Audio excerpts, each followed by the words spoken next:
tudo bem com você? Seja bem-vindo, seja bem-vinda para a segunda aula de Historiografia. Eu sou a professora Patrícia Graziela Gonçalves e essa aula hoje é comigo, excepcionalmente, ok? Na aula de hoje falaremos sobre a seguinte temática: a história repensada, os excluídos da história. Uma aula extremamente interessante em que nós falaremos sobre a história das mentalidades, sobre o materialismo histórico-cultural, sobre a microhistória, falaremos sobre a história das mulheres e outros temas que são realmente, como eu disse, extremamente interessantes e pertinentes, né, aqui na nossa disciplina. Vamos relembrar o que você viu na aula passada? Você viu lá com o professor Igor, né, o momento de construção da história enquanto ciência no século XIX. Então, no século XIX, a história e, consequentemente, a historiografia torna-se uma disciplina acadêmica e vai ser, portanto, ensinada nas escolas, vai ter uma importância, uma função muito interessante para o período, que é realmente fazer uma retomada da história da nação. A ideia de Estado nacional surge também no século XIX com o movimento do nacionalismo, não é? Então, fazer surgir aquele sentimento, não é, de nacionalidade, de nação. E essa vai ser a função da história naquele contexto. Vai se tornar uma ciência por quê? Porque vai desenvolver metodologia própria, objetos de análise próprio, como finalidade também própria, não é? Toda a área do conhecimento precisa dessas três características para ser considerado ciência. E por falar em metodologia, lá no século XIX, quais surgiram então? O historicismo, que foi a primeira metodologia, e depois o materialismo histórico dialético naquele contexto. Professora, só essas duas metodologias? Não, mas essas são as mais relevantes, as mais importantes e as que ainda têm reflexos no fazer historiográfico e no ensino de história também, ainda na contemporaneidade. Então você se lembra, você viu com o professor Igor, que o historicismo, pautado nos ideais do positivismo, dava muita atenção ao documento escrito, oficial, produzido pelo Estado. A história era a história dos grandes eventos políticos, dos grandes nomes, dos grandes personagens. É por isso que hoje nós vamos falar da história dos excluídos. Por quê? Porque a história desses segmentos, desses grupos, não era olhada, não era levada em consideração no século XIX. Com o historicismo, entendia-se que o historiador poderia fazer uma análise do objeto, não é, da fonte, de maneira neutra, de maneira objetiva. Hoje nós sabemos que existe sempre um certo grau de subjetividade por trás de um olhar, não é, de um pesquisador, de qualquer área, não só da história, de qualquer área. Então isso foi sendo rechaçado posteriormente.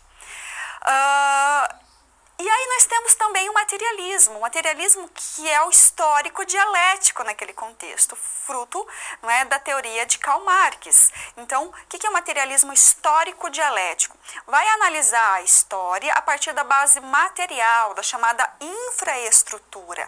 Por isso que alguns conceitos são extremamente importantes, como modos de produção, como classe social, lutas de classes, né? E a luta de classes, inclusive, é o próprio motor da história, porque Marx entendia, a partir da perspectiva dialética, que há sempre duas classes antagônicas numa sociedade, uma dominante, uma dominada. Em determinado momento, elas entram em conflito e dessa luta surge algo novo, surge uma nova configuração social, né? Então, tese, antitese, síntese.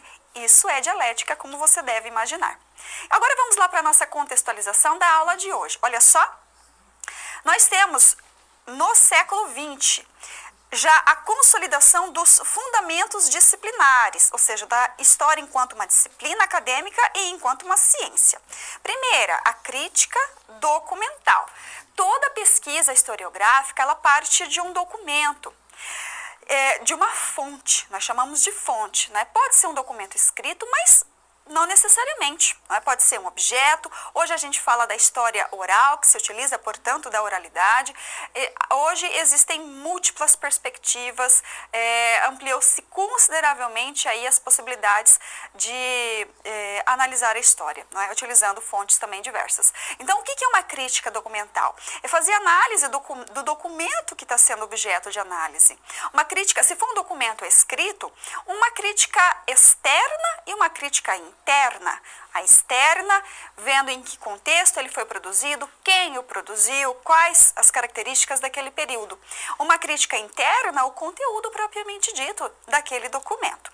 Na sequência, olha só, busca, não é, da veracidade. Busca da veracidade. Nós sabemos que não é possível você reconstruir o passado tal como ele aconteceu.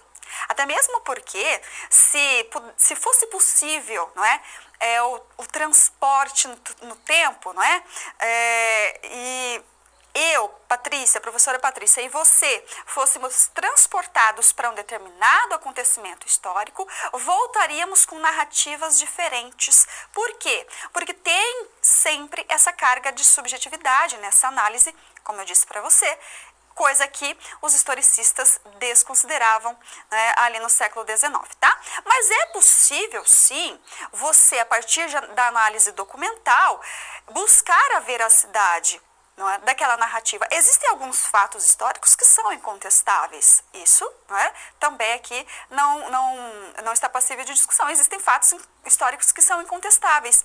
E você vai sempre, observando a metodologia, buscar um resultado válido. Buscar um resultado válido. É por isso que existe a metodologia numa pesquisa científica. E nós temos também, olha só na sequência, a problematização a partir do presente.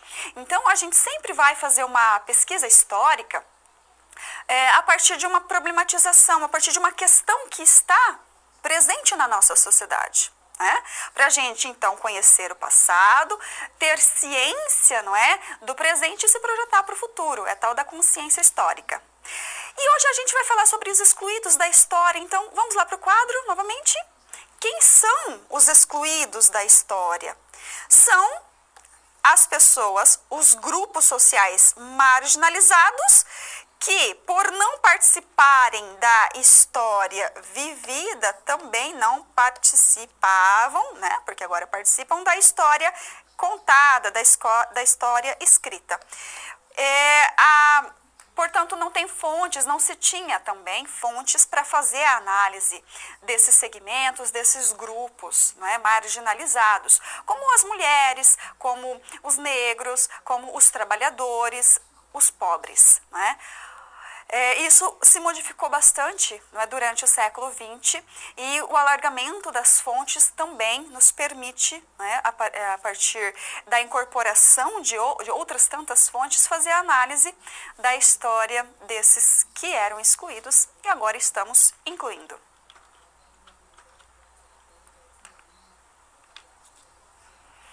Emergência do materialismo histórico-cultural.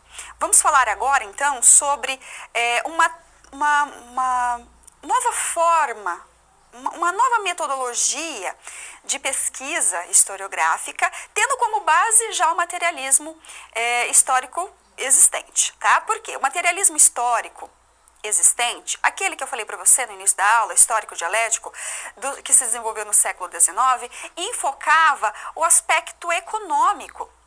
Então, a análise se dava pelo viés econômico.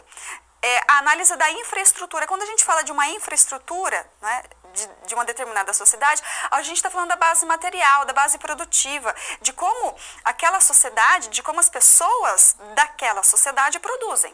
Por isso, os modos de produção. Mas veja, então, que o enfoque é o aspecto econômico. Mas no século XX, começou-se a pensar e a entender, né, no início do século XX, de que existem outros aspectos tão importantes ou mais, de repente, que o aspecto econômico. Por isso que nós temos o desenvolvimento do materialismo histórico-cultural. A cultura vai ser objeto de análise e a cultura é uma fonte riquíssima de análise que antes era desconsiderada. Quem vai fazer, não é, essa análise, quem vai iniciar, não é, essa análise? São os historiadores da chamada New Left. Então, lá no quadro, olha só, a New Left, né, que vai fazer, portanto, essa história vista de baixo, tá aí entre aspas, porque é realmente uma frase utilizada, não é, para designar a história dos excluídos, tá? Então, a New Left, ou a nova esquerda, que se desenvolve onde, professora? Se desenvolve lá na Inglaterra. Então, o que esses historiadores vão fazer? Uma valorização da superestrutura e dos agentes sociais. Se antes o que havia era única e exclusivamente a valorização da infraestrutura, da base material, agora não mais. Também vai se fazer a valorização da superestrutura. A superestrutura diz respeito aos elementos culturais de uma sociedade, diz respeito à religião, à política também, que é um dado cultural, mas diz respeito à lei, aos costumes, né? Tudo isso faz parte, a ideologia, né, faz parte da cultura. Então, há um olhar, há uma atenção maior para o aspecto cultural, né, aquilo que era negligenciado. E os agentes sociais, né, para além daqueles personagens que são personagens políticos relacionados com os grandes acontecimentos, com os grandes feitos, também o que acontecia no historicismo, né? Então, os agentes sociais, a ação social, a motivação dessa ação social, que é muito pautada na questão cultural, né? Nesses costumes, que são costumes que estão presentes na religião, que estão presentes em diversos espaços de vivência. Bom, entre esses pesquisadores, né, novos historiadores, temos aqui, não é, os mais expressivos, que são, não é, o Christopher Hill, que viveu de 1912 a 2003, tá? O Eric Hobsbawm, que faz uma análise, existe uma quadrilogia do Eric Hobsbawm, né? As eras, eu acredito que você já tenha ouvido o nome das obras do Eric Hobsbawm, não é? A Era dos Extremos, a Era das Revoluções, a Era do Capital, enfim, são livros que você pode até não concordar com a perspectiva do autor, não é? Você vai ter contato com diversas vertentes historiográficas, com diversas metodologias e vai acabar escolhendo, sendo adepta de uma delas. Mas não pode desconsiderar a importância desse pesquisador, não é? Dos estudos desse historiador, não é? Na história, né, do século XX e, portanto, na história da própria disciplina acadêmica. Nós temos também, olha só, o Perry Anderson. O Perry Anderson, que tem lá uma obra muito importante chamada As Linhagens do Estado Absolutista. Então, o que o Perry Anderson faz? Ele vai fazer uma análise de como o Estado moderno, né, se constituiu. Uma análise que, na verdade, leva em consideração o seguinte: a transformação na superestrutura, né? Então, a política, a administração, a cultura acabaram passando por transformações, só que essas transformações serviram para manutenção de uma relação muito desigual, de uma relação de poder por parte, né, da monarquia, da nobreza em relação ao servo, em relação aos trabalhadores ou aos plebeus, não importa o termo, não é? Então, houve uma transformação, saímos da Idade Média, né? O que o Perry Anderson ele estuda é essa passagem, né, da Idade Média para a Idade Moderna e a formação dos estados modernos, que são estados absolutistas, centrados na figura do rei, não é? Aquela frase que você também já deve ter ouvido falar: o Estado sou eu. Não é? Então, o rei tem em suas mãos todo o poder. há uma transformação na superestrutura, há uma transformação na política, na economia, nas leis, nos costumes, nas mentalidades. Eu vou falar depois, né, de história das mentalidades, mas isso serviu para manter essa relação desigual, essa relação de poder. E aí eu tenho um outro historiador que é extremamente importante e pertinente, nós vamos dar uma atenção, inclusive, especial a ele, que é o Edward Palmer Thompson, um historiador também, né, inglês, um dos nomes mais famosos da New Left. Se fosse o professor Igor aqui com você, ele diria, olha, parece o Mick Jagger, mas não é. E as obras do Thompson começaram a chegar para a gente aí na década de 70, década de 80, e tendo em vista que ele começa a escrever na década de 60, tá? Quais são aí as obras mais importantes, mais conhecidas do Thompson? A formação da classe operária inglesa e costumes, usos e costumes, costumes em comum, melhor dizendo, e costumes em comum, tá? Então são obras que a gente tem um maior contato, de repente um maior conhecimento, principalmente a formação da classe operária inglesa, né? Essa obra é um clássico. Tá certo?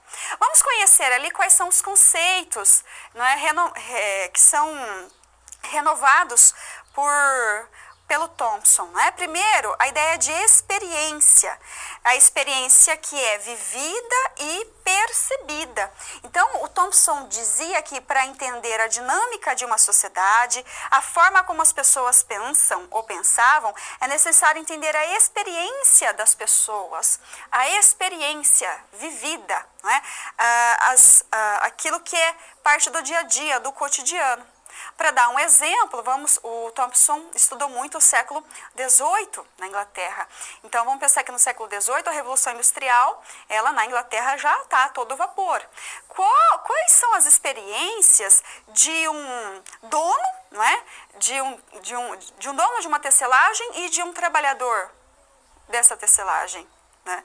Qual vai ser, por exemplo, a relação desse dono e desse trabalhador com o seu filho, com as suas famílias, né?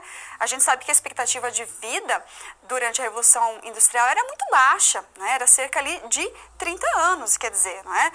Se trabalhava muito em condições degradantes, adquiriu-se um certo poder econômico, mas a condição de vida era extremamente precária, tá? Então, é necessário levar em consideração essa experiência, né? Essas experiências vividas, né?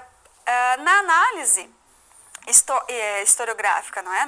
Numa pesquisa historiográfica, para compreender melhor, não é? Porque as pessoas agiam daquela forma, a razão de ser, né, de determinados costumes, até mesmo de determinadas leis. Voltando lá para o quadro, olha só. Então, nós temos ali a ideia de classes. As classes, para o Thompson, elas são formadas na luta, não é? Entre exploradores e explorados. Não é? E ele vai entender, inclusive, as classes de uma forma diferente do que Marx entendia. O Marx não analisava a origem propriamente dessa classe, simplesmente dizia que existiam classes antagônicas. O Thompson diz que essas classes, elas não nascem prontas, e é a partir dessas experiências vividas, percebidas e que são compartilhadas que essas classes vão se formando, né? Elas vão se formando a partir disso, tá?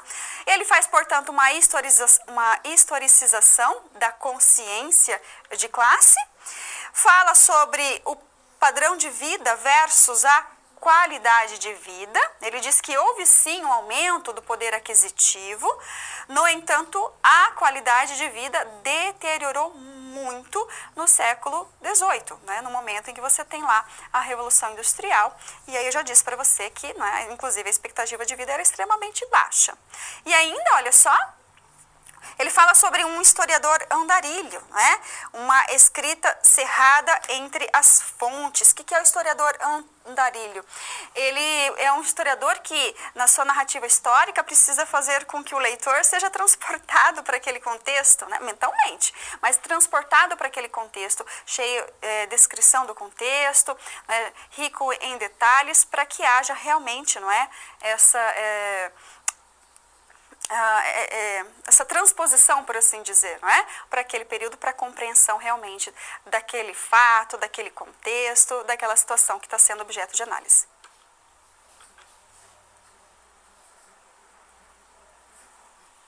A revolução historiográfica do pensamento de Thompson.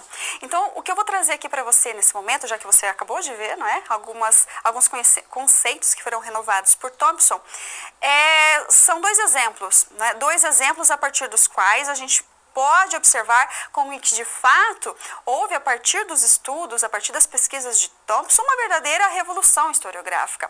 Um olhar para lugares que antes eram desapercebidos, passavam desapercebidos, um olhar para o aspecto cultural, extremamente importante, como eu disse para você, tá? Vamos começar, olha só, que imagem bacana que eu trouxe aqui, aliás, foi o Igor, né, que colocou aqui para vocês, a venda de esposas. Professora, o que é isso? Vendas de esposas.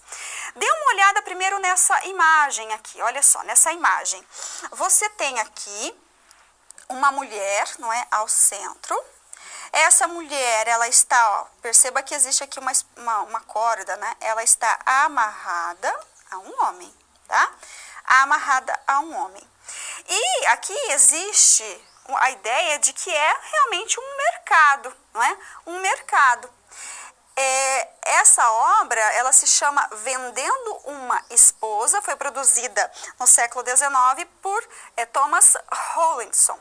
E ilustra mesmo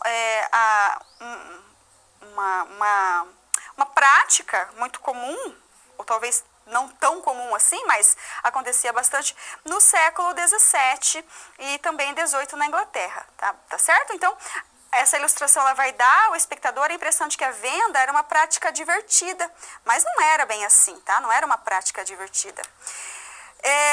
O que nós precisamos captar aqui, né? O que eu quero trazer para você a partir, né, dessa imagem? O seguinte, quando Thompson se deparou com informações, com pesquisas acerca dessa prática, essas pesquisas não levavam em consideração o aspecto cultural. Nessas pesquisas, nessas citações, havia sempre lá uma menção de que era uma situação extremamente degradante, humilhante, tinha misoginia, era realmente algo, uma mercantilização da mulher. Era uma mercantilização da mulher. Né? E aí o Thompson foi atrás de estudar, foi atrás de entender aquele contexto e entender aquela prática. Né? E foi descobrindo que, na verdade, essa era uma prática de pessoas mais pobres, mais humildes, que viviam principalmente na área rural e que não tinham nenhuma condição de arcar, de bancar um divórcio. Não dava para fazer um divórcio. Então, isso, não é, essa venda de esposas era uma forma, né, foi uma forma encontrada para fazer um divórcio, né, não legal. Se um divórcio legal já é cheio de conflitos, imagina, não é? Que aqui também não seria diferente. Muitas vezes, essa mulher que está sendo vendida, na verdade, é como se fosse uma cerimônia que você transmite essa mulher para outra pessoa. Ela já tinha relacionamento com essa outra pessoa, né? Ela já mantinha esse relacionamento, estava apenas se oficializando isso. Né? Então, veja só, volte na imagem. Parece uma questão, está sendo ilustrada aqui como se fosse uma cerimônia, não é? Uma situação alegre, feliz. Ó, você tem aqui, inclusive, instrumentos musicais, não é? Só que o que o Thompson fala em seus estudos é que a venda de esposas não era uma ação assim inopinada, não é? Uma coletiva inopinada. Ao contrário, havia todo um padrão cerimonial estabelecido, com modalidades que visavam a organização do processo. A primeira etapa estabelecia que a transação aconteceria, olha só, num espaço público. Então, deveria ser num espaço público, deveria ter essa publicidade, tá? A utilização da corda era um instrumento obrigatório. Tá? Então, você vê aqui, olha, a corda pode ficar chocada, mas era um instrumento obrigatório. E a segunda modalidade admitia a estipulação de um contrato de compra e venda feito perante testemunhas. O ritual deveria ser rápido e a entrega da mulher obrigatoriamente deveria ocorrer em uma taberna com o público presente. E nessa taberna eles celebravam, eles bebiam, né, eles comiam, faziam uma rápida festividade ali, né, para simplesmente comemorar essa transação, tá certo? Então era um costume, era algo cultural. Olha que interessante, era algo cultural. Então, quem fazia isso? Quem não tinha condições de arcar com o divórcio. Então, lá no quadro, olha só, né? Uma luta de classes expressa na cultura. Expressa na cultura. Por que luta de classes? Poxa vida, você não vai ver um nobre, uma pessoa, um rico fazendo isso. Você está vendo isso entre pessoas pobres que não tinham condições de arcar, portanto, com esse processo. Um outro exemplo, olha só, trago para você no quadro também, uma outra imagem, a economia moral da multidão. Economia moral da multidão. Então, você tem inclusive aqui uma imagem, né, que vai retratar motins, retratar rebeliões, né, que, na verdade, são motins, né, que tinham ali pelo pano de fundo a questão do alimento, da fome. Né? Então, vou narrar aqui um pouco do contexto para depois a gente voltar a fazer análise. Tá? Então, lá no século XVII, século XVIII, né, que isso aqui aconteceu muito no século XVIII, houve sim um aumento da produção agrícola a partir de novas técnicas empregadas, só que havia uma grande exploração por parte dos comerciantes, por parte dos fazendeiros, acerca, né, do valor desses alimentos, né, do valor do trigo, né, que vai ser produzido pão. Muito se falou aqui da questão do pão. O pão era um alimento importantíssimo para o inglês. Né? Então, o trigo ele era vendido ao bel prazer, não é? A um preço que era dado ao bel prazer aí dos comerciantes ou dos fazendeiros, não importa. Então, havia uma exploração. Havia uma exploração da população mais pobre, é claro, né, por parte de quem detinha ali em suas mãos o produto, né, ou produzia ou comercializava. E você vai ter, então, esses motins, não é? Essas rebeliões que muitas vezes destruíam mercados, não é? Tomavam ali aquele alimento, né? Aqueles ingredientes. E a historiografia, os historiadores que faziam uma análise anterior a Thompson, sem olhar para a cultura, entendiam que, na verdade, aquilo ali eram ações dadas apenas por uma questão da fome, como se o estômago determinasse aquelas ações, aqueles motins, né? E não é bem assim. Então, o Thompson ele foi fazer uma análise mais aprofundada e ele relacionou, né, esses motins também com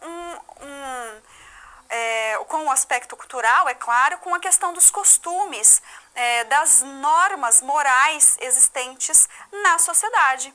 Então, tem a ver também com a ideia de que aquelas pessoas não queriam ser enganadas, não queriam ser passadas para trás. Então o Thompson acabou criando esse conceito, que é a economia moral da multidão.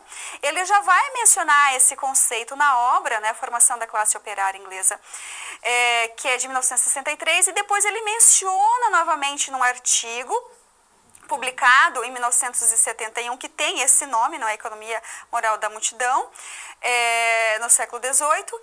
Só que o conceito ele passou a ser deturpado por aqueles que começaram a se utilizar, né? Você cria um conceito, as pessoas começam a utilizar, ele passou a ser deturpado. Então, o Thompson reviu o conceito reveu, né, o conceito em 1991, quando ele publicou novamente, quando ele publicou a obra, né, Costumes em Comum. Então ele faz uma revisão, tá? Para demonstrar realmente que a economia moral da multidão tem a ver com os comportamentos, tem a ver com um aspecto regulatório, com os comportamentos dos ricos que eram tolerados, que eram aceitos pelos pobres, e aqueles comportamentos que não. Havia uma barreira a determinados comportamentos. Então, determinados comportamentos simplesmente não eram aceitos, né? E por isso havia esses motins, e por isso havia aí, né, esses conflitos. Ok? Então perceba você que ele vai a fundo num aspecto que é cultural. A moral é cultural, né? A moral é o conjunto de regras que orientam o comportamento em sociedade, em uma dada sociedade. Então, muito mais do que estarem relacionados com a fome, não é? Com aquele pensar com o estômago, pensar com a barriga, esses conflitos, esses motins estavam relacionados com os costumes, com os hábitos, com os comportamentos que eram ou não aceitos, com a ideia de que não poderiam, né, quem participava desses motins não poderiam, não desejavam, não queriam, não aceitavam ser passados para trás. Você tem um exemplo claro, trazido também por Thompson, que é a lei do veneno, também chamada de lei do pão preto, né? Lei do veneno ou lei do pão preto. Faltou em determinado momento farinha branca para fazer o pão. Então começou a se utilizar a farinha não refinada, né? Só que essa farinha não refinada, ela começou a ser adulterada. Então começou a se adicionar ali substâncias que faziam muito mal. Inclusive muitas pessoas passaram mal mesmo, se intoxicaram com aquele pão produzido com aquela farinha. E daí o governo edita uma lei, vai dizer, olha, não pode ser, tem que ser única e exclusivamente com farinha integral a produção de pão, né? Diz que vai ser, por isso que é a lei do pão preto, né? Vai ser feito esse pão sem a farinha branca, mas é só com a farinha integral, não pode ser adulterada. Só que aconteceram uma série de motins, né, a partir de então, e cerca de 2, 3 meses depois, a lei já foi revogada, ou seja, né, então não conseguiu se manter ali, tá certo? Perdeu a sua vigência e a sua eficácia, tá certo? Então, são 2 exemplos aqui que demonstram como que o Thompson olha para a cultura, como que ele olha para, não é, as ações cotidianas, como que ele olha para os costumes, né? São costumes, né? Nos 2 casos são costumes. E isso hoje parece algo tranquilo para a gente, mas a gente precisa lembrar que no século XX, né, você tem renovações metodológicas, renovações teóricas acontecendo, né, durante todo o século XX. Você tem, no início do século XX, a primeira geração da escola dos análises, depois você tem a segunda, depois você tem a terceira, você tem o materialismo histórico-cultural, você tem, né, a história das mentalidades que está relacionada também, não é, com a terceira geração da escola dos análises, e tudo isso vai compondo um mosaico de possibilidades que estão ao meu, ao seu, ao nosso dispor enquanto historiadores hoje.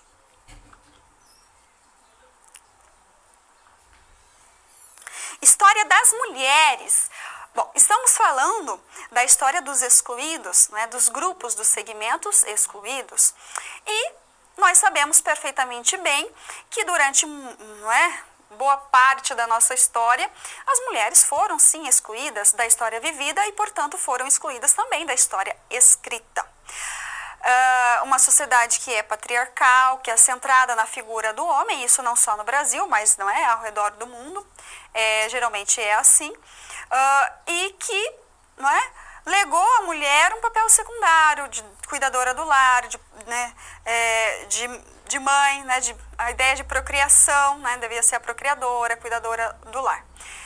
Não protagonizava muitas vezes eventos, né, acontecimentos, ou não assumia determinados cargos, determinados postos na sociedade.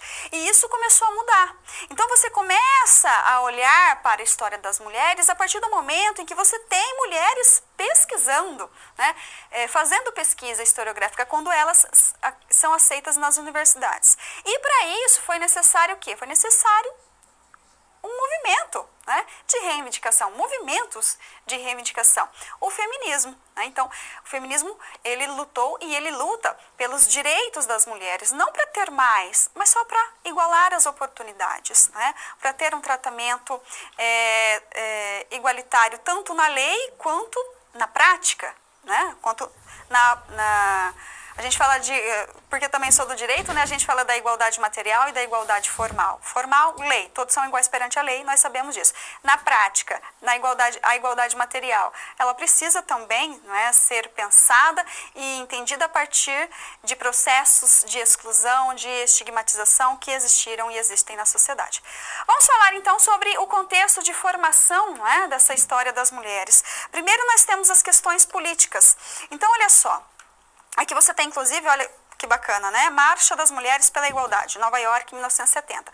Isso diz respeito mais às questões institucionais. As questões políticas, elas surgem a partir do momento em que as mulheres começam a reivindicar participação na vida política, né? Então, os direitos políticos.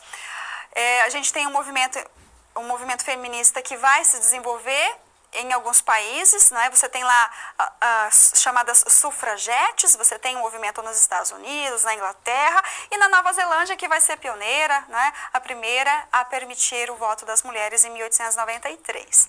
Então, aos poucos as mulheres adquirem o direito de votar. Olha que interessante, você sabe desde quando a mulher pode votar no Brasil? Desde 1932. Somente a partir de 1932 a mulher começou a participar da vida política. E naquele contexto, né, quando foi aprovado o Código Eleitoral, a mulher ela poderia votar em determinadas situações, né? Em determinadas situações, não era em todas as situações. A mulher ela poderia votar, a ela foi permitido, enquanto que ao homem ainda era obrigatório, e ainda o é, né? Era obrigatório o voto, então não havia ainda uma igualdade, não é? E no decorrer do século XX, estou tomando o exemplo do Brasil, no decorrer do século XX, você vai ter conquistas paulatinas, não é? Conquistas paulatinas relacionadas com os direitos políticos das mulheres, que não deixam de ser direitos humanos, né? São direitos humanos, inclusive, de primeira dimensão. Né? Então, a mulher vai adquirindo essa participação na vida política, e hoje nós vemos, inclusive, algumas políticas de ação afirmativa, no sentido de fazer com que haja mesmo um número reservado de candidaturas para as mulheres, um valor, né, o fundo eleitoral também destinado aí às campanhas políticas das mulheres. E aí nós temos a questão, no quadro novamente, olha só, as questões institucionais que dizem respeito aos direitos civis, às liberdades, que são direitos humanos também de primeira dimensão, né? Direitos sociais, direitos civis, liberdades, que as mulheres também precisaram reivindicar. E precisaram reivindicar porque sofriam uma série de cerceamentos desses direitos, né? Dessas liberdades. Mulher, para trabalhar, precisava de autorização do marido, precisava de autorização do pai, né? O comportamento dela era muito observado e estipulado por pessoas de fora, até mesmo numa relação empregatícia, né? Então, precisaram lutar, e essa luta vem a partir da década de 50, década de 60. E a partir disso, você tem o quê? Então, as mulheres adquirindo um pouco mais de respeito, ainda muito a ser feito, a gente sabe disso, um pouco mais de respeito, né, em relação aos seus direitos, e as mulheres passaram a fazer pesquisa, foram para as universidades, começaram a fazer pesquisa, e fazendo pesquisas foram estudar outras mulheres que foram relegadas na história e começam a ser recuperadas. Vamos lá para o quadro novamente, eu vou trazer aqui para você, olha só, né? Quais são os princípios norteadores da história das mulheres? Primeiro, uma valorização da mulher, obviamente, entendendo que ela tem um papel importantíssimo na sociedade, não é só procriar e cuidar dos filhos e do lar, não, ela é protagonista, né, em diversas situações, né, da vida. E, por fim, olha só, uma luta pela emancipação feminina, que ainda está em processo, né, ainda não ocorreu.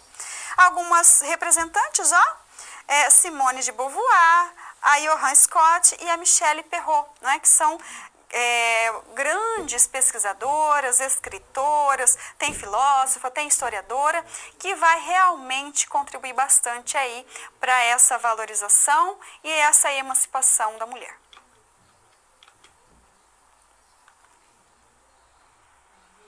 Situação problema, alienação, inconsciência e manipulação de massas, o populismo na era Vargas. Professora, o título é grande, é comprido, mas você vai entender aqui de uma forma bastante tranquila. O que eu quero trazer para você nesse momento aqui, nessa situação problema, é uma análise acerca do papel dos trabalhadores na conquista de direitos trabalhistas, os direitos que eu, que você, que todos temos hoje, né? Nem sempre esses direitos existiram, tanto no plano internacional quanto no plano nacional. Internacionalmente, a luta por esses direitos fez surgir uma segunda dimensão de direitos humanos, que são os direitos sociais, econômicos e culturais. No Brasil, você tem uma conquista desses direitos na década de 30, principalmente na década de 40, na verdade, quando há a consolidação das leis trabalhistas no Brasil, feita por Getúlio Vargas. Então, vamos lá para o quadro, né, conhecer a nossa situação problema. Olha só, os trabalhadores que apoiavam Vargas eram apenas uma massa manipulada por um líder iluminado ou maquiavélico? Quer dizer, qual é o protagonismo desses trabalhadores? Esses trabalhadores, não é, tiveram algum protagonismo nessa conquista, nessa luta, né, pelos direitos, ou foram apenas manipulados, ou foram apenas utilizados como massa de manobra por Getúlio Vargas? Por que eu estou dizendo isso? Vamos novamente para o slide, eu vou te mostrar agora, olha só, né, você tem aqui duas imagens, né, são panfletos, são cartazes que eram produzidos aí no dia 1º de maio, que se comemora, não é, o Dia do Trabalhador, e você tem o Getúlio Vargas, não é, no centro, olha só, todo imponente, como se fosse o quê? O protetor dos trabalhadores, né? Todo imponente, o protetor dos trabalhadores, enfim. Então é como se ele manipulasse, num sentido maquiavélico, não é, esses trabalhadores para que houvesse apoio ao seu governo. A gente sabe que o Getúlio Vargas, ele entrou na política por meio de um golpe. Hoje a gente sabe que é um golpe. Na década de 30, a gente fala em Revolução de 30, mas o ideal seria golpe. Aí em 1937, quando há mesmo o chamado Estado Novo, isso fica bastante descarado. Então, o Getúlio Vargas governou de forma ditatorial. Só que não é incomum, né, a gente ouvir histórias de pessoas bem mais velhas que relacionam esse governo de Vargas a uma era de prosperidade, de aquisição de direitos, principalmente dos direitos trabalhistas. Será que foi ele, bonzinho, que chegou e falou: "Tó, trabalhadores, tá aqui, ó, direito a férias, a 13º, direito, não é, a descanso semanal"? Não foi assim que aconteceu. Não foi assim que aconteceu. Existiram diversos movimentos grevistas no Brasil. Você tem uma greve imensa, gigantesca, em 1917, por exemplo. Bem antes, portanto, né, da consolidação das leis do trabalho, que foi feita por Getúlio Vargas. Então, os trabalhadores, na verdade, eles acordaram, eles aceitaram, mas eles lutaram, e lutaram muito. Não foi algo pronto e acabado que chegou nas mãos ali dos trabalhadores. Então, vamos lá para o quadro, resolver? Olha só. Então, as conquistas trabalhistas também são resultado do movimento operário brasileiro. Os trabalhadores agiram a partir da experiência de vida e das condições históricas de sua época. Então, não foi um presente, não. Foi fruto de muita luta, muita luta. Inclusive, eu já ouvi que as leis trabalhistas no Brasil tinham inspiração das leis fascistas, né, da Itália, de Benito Mussolini. Também não é verdade. Tá? Como se houvesse uma incorporação. Não é verdade. Essas lutas, esses direitos, eles foram discutidos no plano internacional. Por isso que eu falo dos direitos humanos, que são extremamente importantes aqui, para a gente pensar nessas ondas, nessas levas de direito, nessas dimensões, né, de direitos. Então, houve uma discussão no plano internacional e o que o Brasil fez foi internacionalizar, foi aceitar, não é, no plano interno, esses direitos, né? Mas não foi nada de mão beijada. É isso que eu quero deixar claro para você.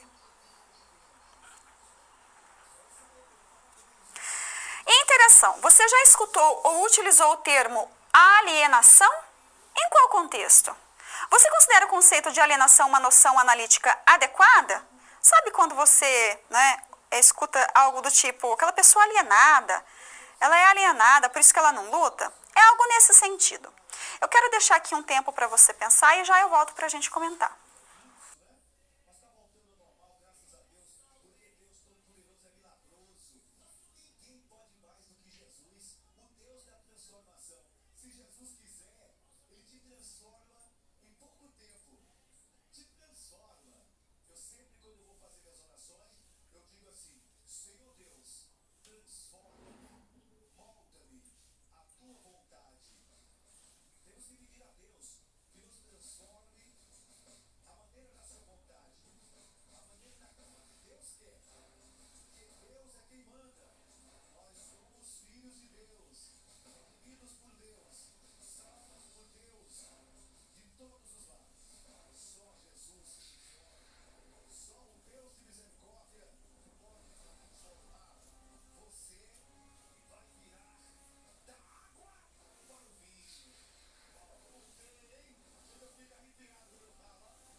O termo alienação muitas vezes é utilizado para se referir a uma falta de consciência da própria situação de determinadas pessoas, de determinados grupos. Por exemplo, os trabalhadores que são explorados em muitas situações. Então, a alienação, essa falta de consciência. É um termo utilizado, é um conceito válido, é uma categoria analítica válida, mas ela também precisa ser problematizada. Então, a gente precisa levar em consideração também os aspectos culturais, já que nós estamos, né, fazendo essa análise na aula de hoje. Os aspectos culturais, assim como Thompson fez nas suas análises, nas suas obras, entre elas a mais famosa, como eu disse, aí talvez a formação da classe operária inglesa. Qual a relação da cultura, né, com essa alienação, com o que é chamado de alienação, ou uma falta de agir por uma falta de consciência, né? Então, precisa sim, é uma categoria válida, mas precisa sim ser problematizada e relacionada com o aspecto cultural.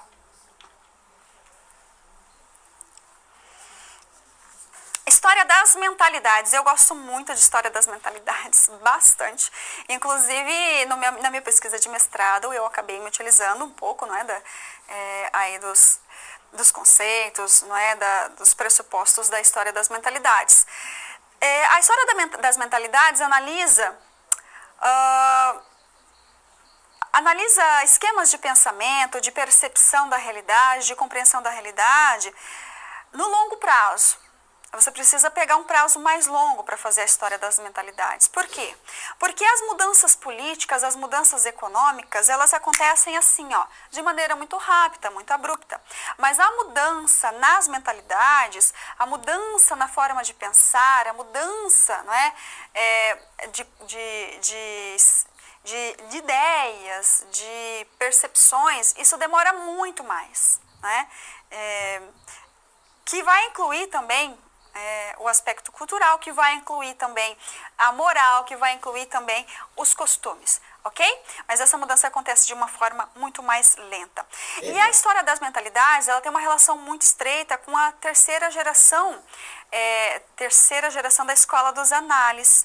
Você tem grandes representantes, dentre os quais o Jacques Legoff e o George Duby, né, por exemplo, que estudam a Idade Média, uma temporalidade maravilhosa, né, eu simplesmente sou apaixonada. Então, eles fazem essa análise a partir, né, da temporalidade que ficou conhecida como Idade Média, também a partir da história das mentalidades, né?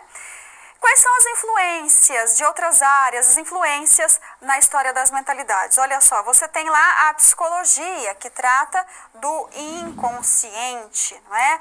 O inconsciente, por que agimos de determinada forma, o que nos leva a agir, aquilo que nós muitas vezes não temos, né, ciência, né, consciência, então é inconsciente. Então a psicologia vai contribuir sim para a história das mentalidades, assim como, olha só no quadro, a etnologia e a sociologia com, por exemplo, a definição das estruturas sociais que são extremamente importantes e pertinentes quando você faz uma pesquisa relacionada com a história das mentalidades.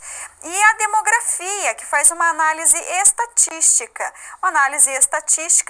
de uma sociedade que possui, não é, suas estruturas, que possui uma forma de pensar, de agir e de sentir, e aqui eu estou retomando quem?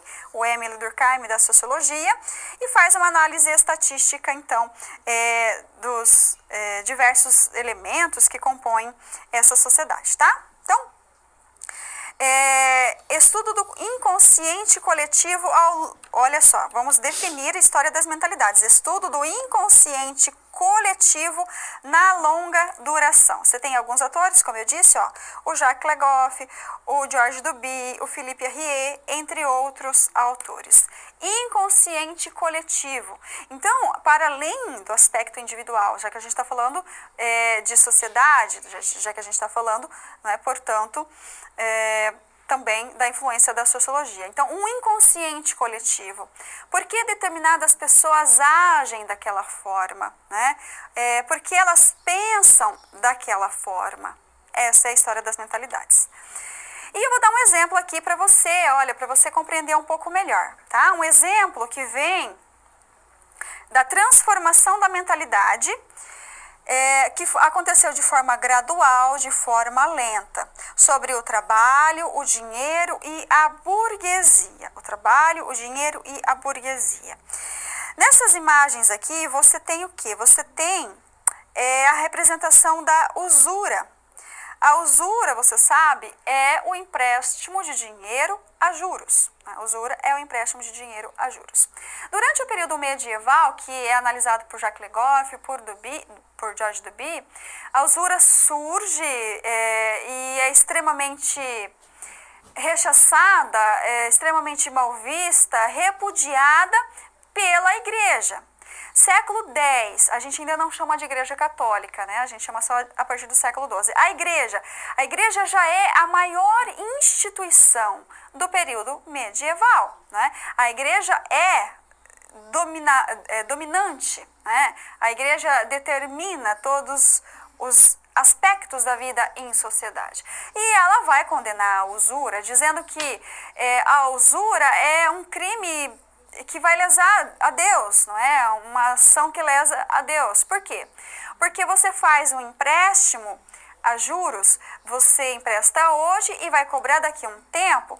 Houve um transcurso de tempo. E o tempo era de Deus. O tempo, a noção de tempo estava muito relacionada e atrelada com a questão, com o aspecto religioso, né? Então, o tempo pertence a Deus e você tem pessoas ganhando dinheiro com o tempo. Então, há uma lesão a Deus, né? Ainda na Idade Média, a igreja ela começa a tolerar a usura, ela vai tolerar. Então, ainda durante a Idade Média, há uma mudança, né, de postura da igreja em relação à usura. Mas essa mudança, ela que obviamente vai se refletir na mentalidade das pessoas, dos homens medievais, e vai perpassar o período moderno, ela só vai se modificar mesmo no século XVIII, né, quando você tem a emergência do capitalismo. O capitalismo, né, a gente sabe que tempo é dinheiro, né? Não é à toa aqui no filme Tempos Modernos, o reloginho está lá iniciando o filme dizendo que tempo é dinheiro. Então, só com o capitalismo há uma modificação dessa perspectiva, há uma modificação desse aspecto, né, dessa mentalidade. Então, olha só, voltando lá para o quadro. Você tem aqui uma imagem que é do século XVI, uma imagem que retrata um livro, não é? Uma pessoa com, olha, você tem várias moedas aqui, você tem um livro onde é feito o registro desse empréstimo e você tem aqui a retratação de rostos um tanto quanto, hoje a gente fala maquiavélicos, né? mas um tanto quanto maquiavélicos. Então, as pessoas que emprestavam dinheiro eram extremamente mal vistas. Por quê? Porque, de acordo com a igreja, estavam lesando ao Deus, né? Estavam lesando a Deus, tá? Então, como eu disse para você, a mudança por completo ela só vai acontecer com a emergência do capitalismo, século XVIII, né? Então, quando o capitalismo realmente se consolida ali como um novo sistema econômico. Então, essa mudança só ocorre quando se entende que tempo é dinheiro. Então, aí você tem um exemplo de como essa mudança no âmbito das mentalidades ela é muito mais lenta do que ocorre no âmbito da política, no âmbito da economia.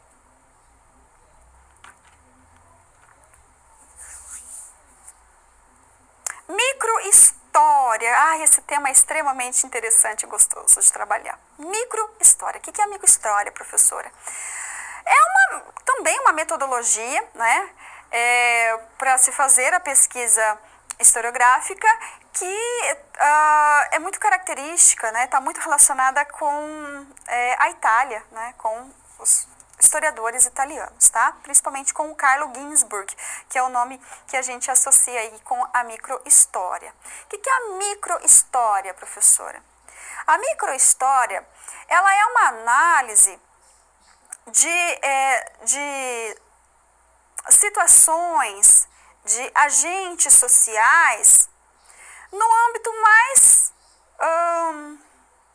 num âmbito um pouco mais restrito. Um âmbito um pouco mais restrito. Tem-se um olhar para histórias de vida de pessoas que também foram excluídas da história, não é, pela história oficial, pelo historicismo, por aquele fazer historiográfico que não olhava para determinados segmentos, para determinados grupos da sociedade. Então você olha para esse segmento, você olha para esses grupos, para suas histórias, para suas vivências e relaciona com o macro. Deve ser feita essa relação com o macro. Bom, vamos lá para o quadro entender um pouco mais. Olha só, microhistória, o contexto, né?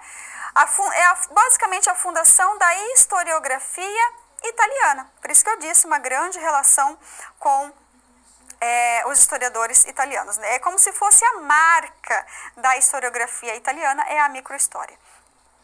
Você tem alguns autores, não é? Eduardo Grandi, Carlo Ginzburg, Giovanni Levi, Luisa Catti e Carlo Poni, tá? A gente conhece, como eu disse, principalmente pelo Carlo Ginzburg, que escreveu uma obra chamada O Queijo e os Vermes. Nessa obra, que é uma obra, portanto, de microhistória, ele analisa, não é, uma história de vida de uma pessoa, de um muleiro, que foi condenado, não é, pela Inquisição. Foi condenado a queimar na fogueira da Inquisição. Por quê? Porque contrariava o que a igreja dizia naquele contexto, tá? A gente sabe que a Inquisição foi uma verdadeira caça aos hereges, e herege era todo aquele que era contrário, não é, aos dogmas da igreja, agora já podendo ser chamada de Igreja Católica. Então, olha só, o Carlo Ginzburg, ele fez, que nasceu em 1939, ele fez uma redução de escala, micro e macro, tá? Micro e macro. Então, você tem a macrohistória, quando a gente fala sempre numa perspectiva um pouco mais ampla, mais genérica, né? Você vai falar, por exemplo, da história do Brasil na década entre 45 e 64, por exemplo, né? O período ali, um período democrático. Você está falando num contexto mais amplo, você vai dar características gerais da sociedade, você sempre precisa fazer um recorte, é claro, a gente sabe que precisa fazer um recorte, mas você vai trabalhar numa perspectiva macro. Quando você pega histórias particulares de indivíduos, de grupos, de pequenas sociedades, né, de pequenas localidades e faz a análise, não é, dessas histórias e relaciona com a macro, você está fazendo a microhistória. Então, uma outra questão importante da microhistória é a chamada circularidade, tá? A circularidade é uma relação existente entre o popular e o erudito, entre o popular e o erudito. O que é isso, professor? A gente sabe que quando a gente estuda cultura, é feita uma diferenciação entre a cultura popular e a cultura erudita. A cultura erudita das classes, mas classe usando um termo marxista, né? Dos mais ricos, dos mais abastados, uma cultura letrada, uma cultura relacionada com as artes e tudo mais. E a cultura